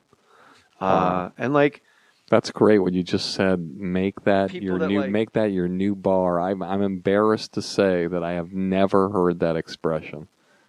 I think that's an amazing expression. What? Make the meetings your new bar, your new spot. Oh, well, I just made it up on the spot. I never said it before. That's incredible. That's an incredible piece of advice. Here's a C-140 model. Yeah, so I get a lot of those, and people anything I say is going to seem douchey. People, but you asked. People no, it's not going to seem. People that have to sit and go through chemo, and you just sit in a chair for 3 hours going through chemo, and you just listening to more stories and listening to other like Corolla and stuff. You listen to these podcasts, and you feel all the characters involved, and when you have repeat guests. So it's been super rewarding for me, and I think it's really helped the stand-up because I haven't been in movies or sitcoms and stuff in a while, and I've taken the desk job of the radio, but the theaters are full because of the podcast. And there is I don't think there's a negative at all. Well, I think that's, you might joke and say, well, I do it for this, or I do it because there's, something financially in the end to help with the house or the family. But there's an 18-year-old in a wrestling jacket. That's who's doing the podcast. I'm a show-off. I got a lot of funny stories, and I got a lot of funny friends, and I want everybody with a goddamn earbud in their ear to hear, listen how funny all my friends and me are when we just sit around and talk. You are a show-off, but I will tell you one thing I told you before about the radio, and it's something I said, if you had all the money in the world and the health of yourself and your family, and you had a choice to do this 50 hours a week or 40 hours a week, you had to do something. You would you would do this. You would definitely do this. This would be a part of your routine. I would do the podcast, and I would do my radio show, and I would do stand-up comedy. And that's... I probably would not act ever again. Just because I wouldn't have to. I wouldn't have to drive to San Pedro at 4 a.m. and sit around and wait for a crane to go up. But that's the thing about... Waiting on the rain machine. But that's the thing about television and film that a lot of people who aspire to be in it as comedians don't understand. In comedy and podcasting and radio, and you get to tell your story and do it when you want to do it, how you want to do it, and what time. When you're on a set, you could be literally waiting 8 hours. Your call time could be 8, and they say you're the first up, and things change. It's infuriating, but you can't complain about it. It's like when you get at Saturday Night Live and you come home and tell your roommate how shitty it was up at Saturday Night Live. They want to fucking slit your throat in your sleep because you're complaining about your dream job. So I could sit here and say, oh my God, on the set of Ghost Whisperer, I made this amount of money. I only worked 3 days per episode. But that one day, they called me in at 9 in the morning. It's fucking 5 at night. They didn't get to me yet. Everyone in America goes, who cares? Blank amount of dollars. And you're incorporated in Delaware because of our friends at LegalZoom.com. Sorry, I was like Ramos there. The human rain delay. But, I mean, I think that's the thing you hit on, and we'll wrap it up with this, is the fact that if you want to be happy in anything you do, take control. And if your chances are you're not happy because you're in a job where somebody else is the boss, somebody else is telling you what to do, you're trying to figure out how to get to the next level. But what's great about you and why you are, I think, very happy professionally is the fact that you have control over this. This is your happiest. Stand-up, too, is your happiest. The radio makes you very happy. But I can guarantee you right now, it doesn't make you as happy as this or your stand-up, because there's somebody else, there's always somebody else. Even though they leave you alone and get out of your way, you still know that there is corporate. One word over the line, I'm out of there. Yeah, and that's the thing that... But I missed 2 days of work for family things. I missed a Thursday and a Friday, and I didn't know what the fuck I was supposed to do that day or the next day. And when I went to work the following Monday, I felt it was like Christmas morning. I couldn't believe how much I love doing that radio show. Yeah, and they do, and I think you love it a lot also. It's the kind of job, and... I wish it started at noon, don't get me wrong. Well, it does in New York. But people I think people, for the most part, they do, a lot of great producers, and what we'll probably talk about, Maddie, on our thing, is that a great producer will always tell you, like, how are you successful? $1,000 an episode. I said, I'm making $5,000 more than a 5-year-old that comes in and goes, hi, Uncle Brody, and goes and picks their nose in a classroom.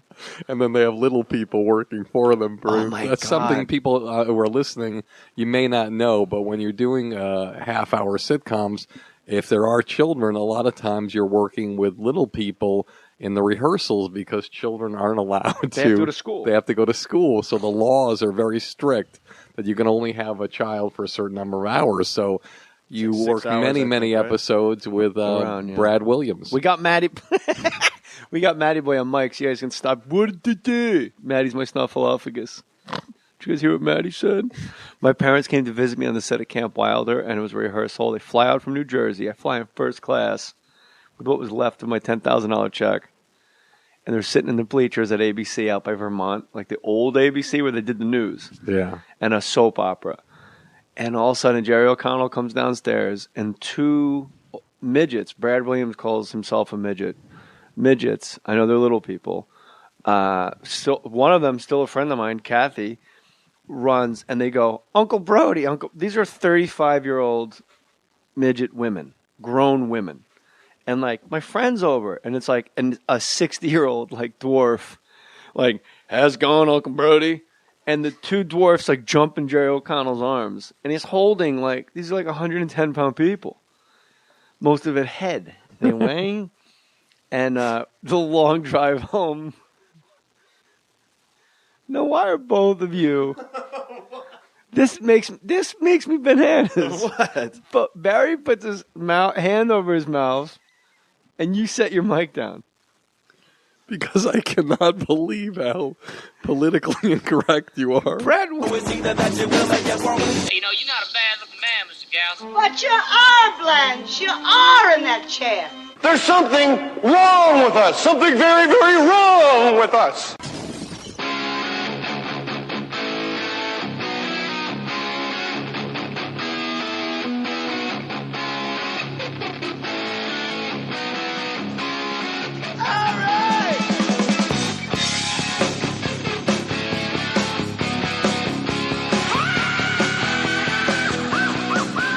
are we putting our names on it? Is it time to put our names on it?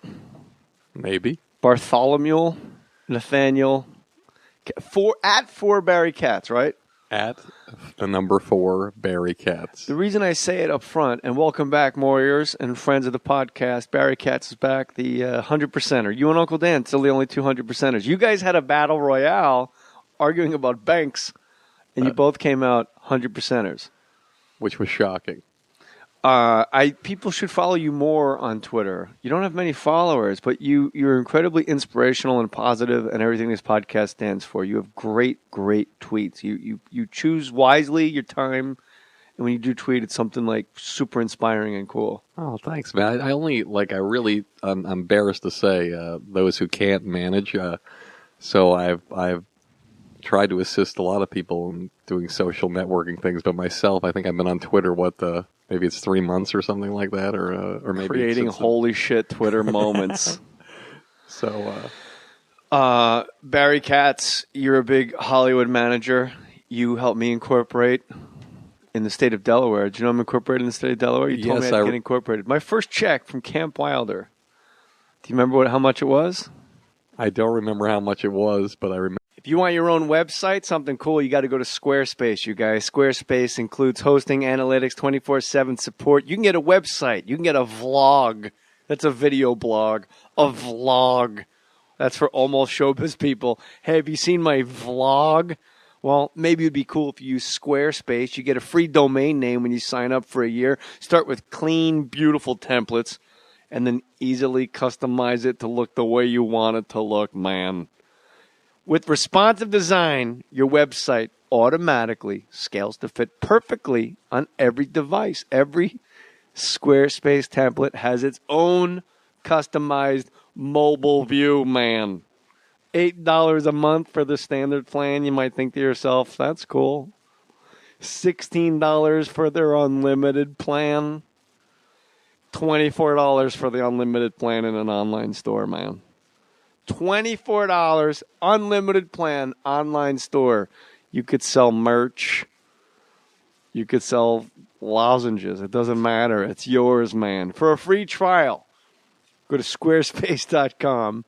And when you're ready to purchase, click enter an offer code under pricing at checkout. Use the offer code J6, Jay6 for 10% off. Did you hear those words? Free, 10%. That's cool, dude. Jay6, Jay and the number 6. And you'll get your 10% off and a free trial. Or go to fakemustache.com and click on the Squarespace banner on the More Stories page. Squarespace. Everything you need to create an exceptional website. Put your name on it.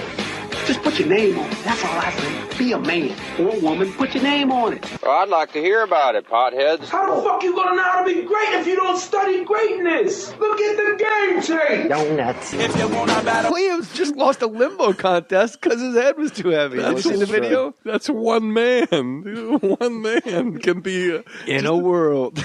You don't think when Chris Rock is on Oprah and she says, "Do not say the N-word," and he says niggerish, and she's like, "Chris, please," and whatever. There could be one person who's not saying the right thing. I said a midget with a huge, most of it head, and you just said that word.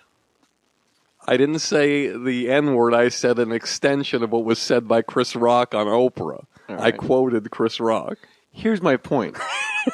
Dwarfs, grown-up dwarfs, are jumping in Jerry O'Connell's arms. He's 19 years old, and he's holding a 40-year-old woman in his arms, and she's going, "Uncle Brody, Uncle..." And they're not like good actors. They're doing a job. They're helping us out. They're stand-ins. "Uncle Brody, I did a really good job in my homework today. How is third grade?" He's talking to a 40-year-old lady. And then I drive home. Then we finally get back to my apartment in the valley, the old and I just want to prep. And my parents go, "I just can't for the life of me figure out the situation with Jerry and his niece. I just can't figure it out." My dad is just absolutely flummoxed. And I go, "Oh, my God." And I laughed like a jackal. And I had to explain to them what you were trying to explain, is that when you work with children, the stand-ins are little people. Yeah, and I just want to preface what Jay's saying is these are actual professional stand-ins. It's not like little people can't be actors or can't be great actors or aren't. It's just that these people I don't think are people hired thought they for, pulled them off the street, Cats. They're hired for like, what is it, $53 a day? Any stand-in or anything like that is something like that. Or I don't know what the rate is for little people stand-in, but it's probably the same as Listen, if I can make $5.30 off somebody, you'll do it? I will not do it. So my first check, $10,000. $10,000. Remember that incorporation research conversation, which was weird for me because I didn't even know that at that time that Delaware was the. Maybe this is going to be edited out of the podcast for IRS states, reasons. No, I'm pretty sure the IRS would have sniffed it out in the last 26, 28 years. I get taxed 50%. What's the sniff out? 51? Jesus. Get off my back, Fed. I remember my first Camp Wilder check. You negotiated my deal with Ruth Ann Secunda for Camp Wilder's. Me, Jerry O'Connell, Hilary Swank, Mary Page Keller, who was just on Mad Men for a while. And Tina Majorino. Jared Leto. A lot of people on this one sitcom that was on Friday nights. It was on Step by Step with Patrick Duffy and Suzanne Summers. Yep. And Urkel. It was a whole run. We were on the last. Anyway, real quick. And you, when we were doing my deal, you said, in my opinion, get as much money for the pilot as possible because these things never go to series. So I got like probably $100,000. It was huge at the time. It was super. In like 1990, I got $100,000. I was 20 years old, and somebody handed me a check for $100,000, and you're like, these things never go to series. Get all the money you can for the pilot, and just don't worry about the episodic money. I think the word was rarely. Rarely. And, then I was making I was making $10,000. Yeah, but I could have made $50 for the pilot and $25 a week for 25 weeks. It wasn't 25 weeks, but yes. It was a full season. My feeling was that if you became a star, you'd be able to renegotiate easily, and then you would get everything you wanted. So why not get the money for the pilot at that point in time? You've never steered me wrong. This isn't about you steering me wrong. This is about no, but you did why make, you incorporate. You just reminded me that you did make $10,000 an episode, and that's probably the children. Today, the 5-year-old made $5.